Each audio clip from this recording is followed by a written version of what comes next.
Assalomu alaykum. Meni ismim Madina, yoshim 22 da.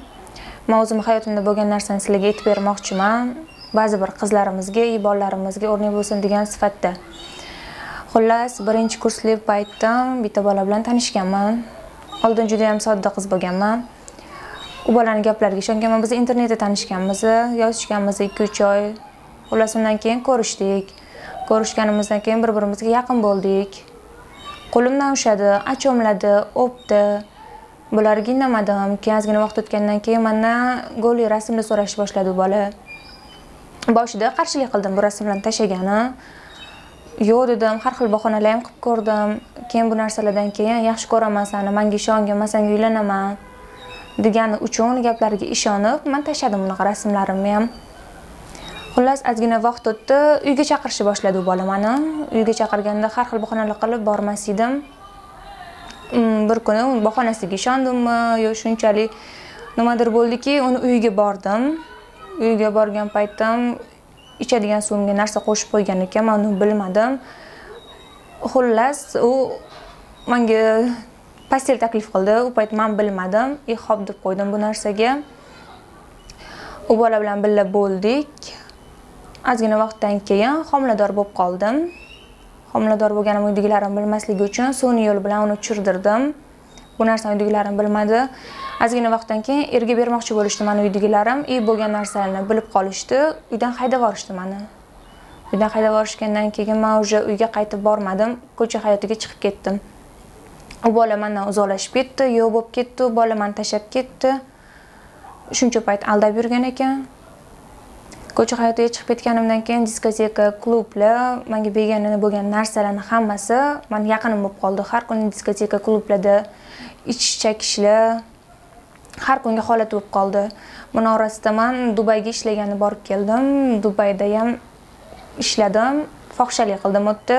Men tengi qizlar, mendan katta qizlar ham bor edi o'tda. Ular bilan birga shu ish qilardik. U yoq Toshkent viloyatiga keldim. Dubaydan kelganimdan keyin bu yerda ham bir qo'l ostimda 4-5 ta qizlar bor edi ishlaydiganlar. Ularga klient olib berardim, ishlashardi. Ularning orasida yana bitta bola bilan tanishdim. Ancha-muncha katta bola edi. Unga ham ishonib qo'ydim. U bilan birga bo'ldik. Undan homilador bo'ldim. Hozir 8 oylik qizalog'im bor meni. Aytmoqchi bo'lganim, fohishalik qilgan paytim ham erkaklar keladi.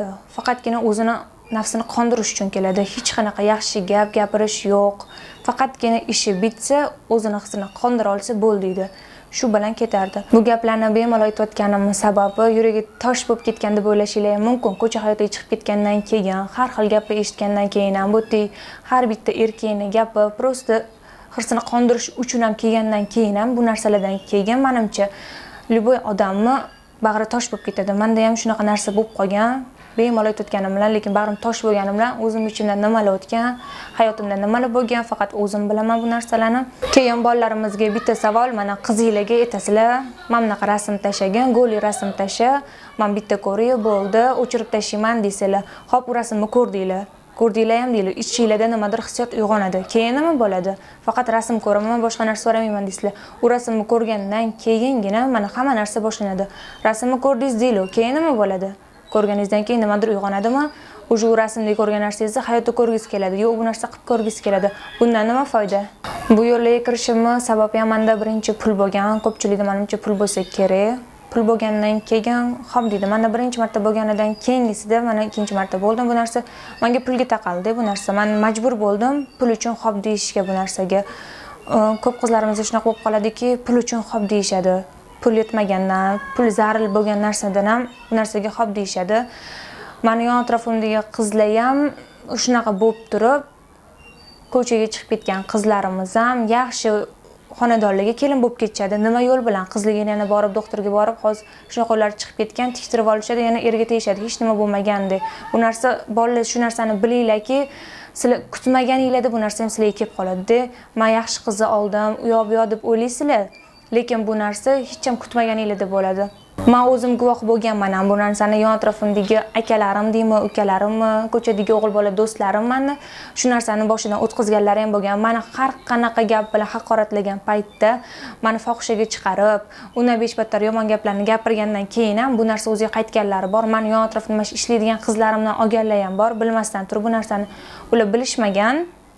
To'ydan keyin bildi bu narsani. U qizlar ham men qiz bo'laman deb indamay tiktirib olgandek bo'lib borib erga tegurishgan. Hech kim bilmagan bu narsani. U narsani bilgandan keyin menimcha bu yerga chidolmaydi. Ko'pchilik ajrashib ketadi. Ajrashlar ham ko'pi shundan kelib chiqadi. Maslahatim, erkaklar hushyor bo'linglar, keyin birovning qizini aldamanglar. Aldaganinglardan hech qanaqa foyda yo'q. Dubayga borib 6 oy ishlab keldim. O'tdan normal summa yig'dim. Keyin o'zim viloyatimga kelganimdan keyin kvartira oldim. O'tda 5-6 ta qizlarim bor edi. U qizlarim ichida eng kichkinasi bor edi. U ham xuddi meni hayotimga o'xshab bir bola bilan tanishgan va aldangan u bolaga. Aldangandan keyin shu yo'lga kirib ketgan. Shu yo'lga kirishga u bola sababchi bo'lgan. Katta sababchi o'sha bola bo'lgan. Hammamizda ham bu narsa mana shu boshimdagi o'tgan narsa bo'lgan narsalarda hammasida bola sababchi. Bolalarni aldashi, aldab gapirishi, hayotini boshidan yolg'ondan boshlashi. Bitta narsani aytmoqchiman, bolalar, erkak sifat bolalar, erkak sifat bolalarga tegishli bu gaplarim. Ozgina erkaklik hissi sizlarda bo'lsin, qizlarni aldamanglar. Ertagaki sizlar uylanasizlar, sizlarga ham xuddi bizdagi qismatli qiz uchrab qolishi mumkin. Sizlar bunisini bilmasdan aldab gaplashib yuraverasizlar. Ras shunaqa ekan, shunaqa niyatinglar bor. Qiz bolaga aldamang, etinglar. Men senga uylana olmayman, lekin seni yaxshi ko'raman, xo'p, sen bilan gaplashaman deylar. Qiz sizni yaxshi ko'rsa, sizda ko'yni bo'lsa, hech qachon sizga yo'q demaydi. Uylanaman deb turib, mana bu qilayotgan ishinglar umuman bizga to'g'ri kelmaydi. Ras shunaqa bo'lyaptimi? Shunaqa sizlarda hirs bormi? Qondirishinglar kerak, shu narsani etinglar. Yoki shunchalik bo'lmay ketsa, pulga hamma joyda bu narsa bor. Menimcha o'sha yerga boringlar, pulini to'lab, nima qilsanglar qilaveringlar. Bu yerdagi qizlarni, bizning yosh qizlarni aldamasdan. O'zim o'qil ostimda ishlaydigan eng kichkina qizimizda 18 yoshli qiz bo'lgan edi. Bu yerga kelib qo'limda yordam so'rab kelgan boshida, hayotini aytib bergan, hayoti menikiga o'xshagani uchun uni ham ish bilan ta'minladim. Men qo'l ostimda ishladi va bir bola bilan tanishdi. Yaxshi, normalniy boy odam edi. Odam u qizni ikkinchi xotin qilib olaman dedi. Bu ishidan chiqadi dedi. Shu narsalarni bildi. Fohishalik qilishini bilganiga qaramasdan turib, u bola o'sha qizni oldi. Ikkinchi xotin qilib bo'lsa ham oldi va hozir hayoti yaxshi. Men xohlardimki, erkaklarimiz mana shunaqa bo'lishini. Xo'p, erkaklarimiz bunaqa bo'lgani bilan hamma fohishani olinglar deyilmayapti. Prosta ayollarni ham, qizlarni ham sizlar tushuninglar. Bu yo'lga hamma o'z kirib qolmaydi. Ko'chada yurgan hamma qizni sizlar yomon deb bilasizlar. Ko'chada yuribdi, bu ko'cha qizi kim oladi deysizlar. O'ylab ko'ringlar, ko'chaga nima sababdan chiqyapti, kim sababchi bo'lyapti bu narsaga. Har doim ham yigitlarimiz sababchi qilmaymiz, lekin asosiy hozirgi paytda bolalar sababchi bo'lyapti deb o'ylayman bu narsaga. Bolalar yaxshiroq hayotga realniroq qarab, yurishinglarni o'ylanglar. Lekin kelajaginglarni ham ozgina o'ylanglar. Bu qilayotgan ishinglar to'g'ri yo'lga, yaxshi yo'lga olib kelmaydi hech qachon. Keyin erkaklarimiz, erkakman deb yurgan bolalar. Sizlar o'ylaysizlar, mana bu yerda ko'chada ishkal bo'lib qolsin, ishkal bo'lgan paytda hech qachon o'g'il bola orqasidan erkakman degan odam orqasidan anta 100 tasini, 80 tasini sudrab kelmaydi. Hozirgi bolalarimiz shunaqa, ishkal bo'ldimi deylar, bir pasda telefon qilib, o'rtoq qattasan, aka qattasiz, shu bilan 80 100 tasini taxlab qo'yadi. Erkakmisan, o'zing birga bir gaplashib ol. Ana uni erkak deydi. Orqasidan 100 odam olib kelgan odam hech qachon erkak bo'lmaydi. Erkakmisan, o'zing hal qilasan hamma narsani. Anta problemasini hammaga dardini doston qilib o'tirmaydi erkak kishi bo'lgan odam. Men bolalarni ko'rdim, 18-17 yoshli bolalar oila boqayotgan bolalarimiz bor. Oilasini bemalol boqa oladi, boquvchisi bo'lib, o'zi bemalol olib chiqa oladigan bolalarimiz bor. Yomon bolalar ham bor, erkakman deb yurgan bolalarimiz qo'shtironchida erkaklar. Unaqa bolalarimiz ko'payib ketyapti. Men bu gapim bilan bolalar yomon demoqchi emasman, yaxshi bolalar ham bor. Yaxshi qizlarimiz ham bor, yomon qizlarimiz ham bor. Men shuncha mana vaqt ichida, ko'cha hayoti ichida hamma narsani bildim, ko'p narsani bildim. Bolalarimiz hozirgi bolalarning ko'pi adasini, oyisini puliga kayf qilib yuribdi. Ko'chada 3-4 so'm topa olmaydi. Bu narsaga aqli ham yetmaydi ularni. Otasini bergan pulini olib kayf qilib yuradi, yana ko'chada qizlarni izvatsiya qilishni bilishadi, qizlarga nimadirlarni predlagat qilishadi. O'zini puli bilan emas bular, hammasi ota-onasini puliga ishonib yurgan bolalarniki. Erkakmisan, rost yaxshi ko'rdim, yaxshi ko'raman deb boshlavasanmi? Erkak kishi yaxshi ko'rdimmi, demak oxirigacha olib ketadi. Qiyin vaziyatda shunaqa vaziyat bo'lib qoldimi, o'zi bilan bo'ldimi shu narsa? Demak shu narsani bu yoqqa oxirigacha oqlashi ham kerak. Erkak emas bolalarimiz bo'ldi, o'sha ishini bitirib olguncha, ishi bitdi, bo'ldi, shu bilan seni ko'rmayman, boshqa meni bezdi qilma, shunaqalar bo'ladi. Bu hozirgi bolalarimizga odatiy hol bo'lib qolyapti. Bitta qiz bilan emas, 4 ta 5 tasi bilan gaplashuv chiqib ketganlari ham bor. Men aytmoqchi bo'lganim, erkak bo'linglar, bolalar, erkak bo'linglar. Eng birinchisi shu narsa sizlarda. Yaxshi ko'rdinglarmi, oxirigacha olib ketinglar, og'ir kunida ham, yaxshi kunda ham yonida bo'linglar. Yaxshi ko'rgan odam lekin hech qachon yaxshi ko'rgan qiziga, olmoqchi bo'lgan qiziga bu narsani taklif qilmaydi, menga rasm tasha demaydi. Bolalarimiz, qizlar ham shuni bilib olinglar.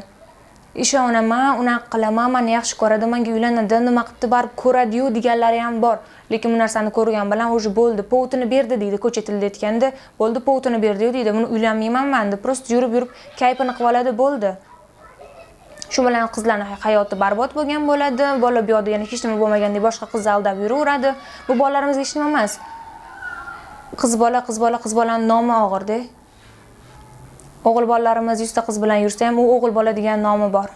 Gapim oxirida nima demoqchiman? Bu gaplarim bilan men bu hayotimni aytib berishimdan maqsadim bu kimga meni foydam tegsa, bu narsani men hayotimni eshitgandan keyin o'ziga ozgina o'rnaydi deb bilsa, foydasi teggan bo'lsa, bu gaplarimni men juda ham xursand bo'laman.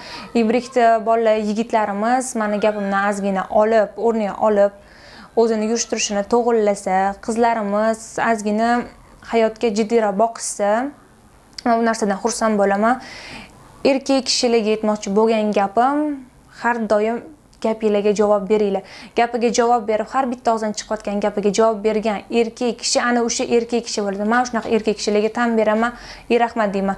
Kelajakda mana oila qurdinglarmi? Oilada hamma narsa bo'lishi mumkin. Qiyinchilik bo'ladi, yaxshi kunlar bo'ladi, og'ir kunlar bo'ladi, hammasiga chidab, oila bilan birgalikda yengib o'tsanglar, ana o'sha shirin bola, shirin baxt ana o'sha bo'ladi. Ko'cha hayotiga chiqib ketgan qizlarimizga ham maslahatim, sekingina o'zimizni to'g'rilasak, qizlarjonlar hammasi yaxshi bo'ladi.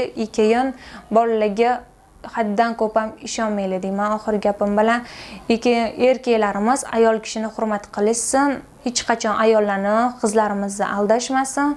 Kimdir ko'yniga tegib qo'ygan bo'lsa, bu gaplarim yo diliga teggan bo'lsa, men bor uzr deyman, lekin bularni aytishimga hayot o'zi majbur qilib qo'ydi. Men yon atrofimdagilardan ham ko'rganim uchun bu narsani, bu kimga sal bo'lsa ham o'rnak bo'lsin va hayotida dars bo'lsin degan maqsadda ham aytib berdim bu narsani. E'tiboringiz uchun rahmat kattakon.